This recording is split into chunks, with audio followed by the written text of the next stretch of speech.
being that's coming up quickly.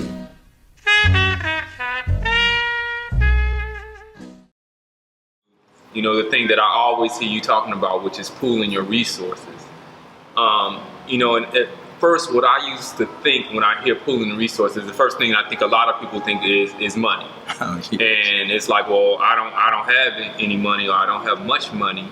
So, I got to wait till I get some money so I can pool my resources with somebody else. And we know the financial situation that many of us may be in.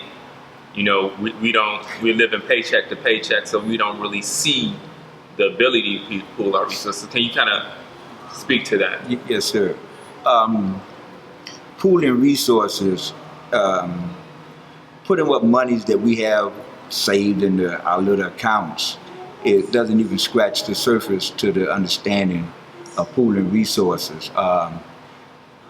You get 10, 15, 20 of us together, and we start looking at where I got this amount in the bank, and you got that amount in the bank, and we got this amount in the bank. And most of us, after you do all of that, you'll find out you still don't have enough, because that's not all the pooling resources.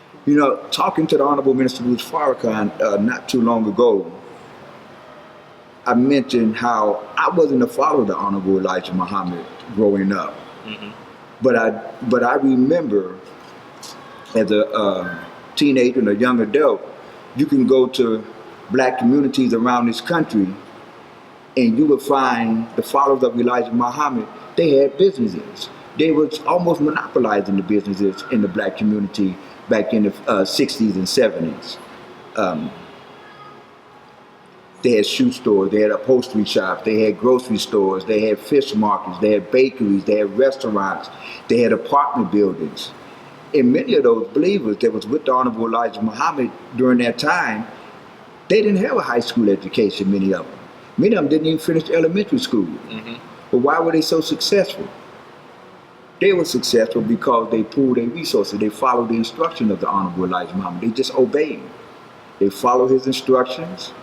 They wasn't afraid, not of one another at that time. So they pooled their resources, they followed his instructions, and they built.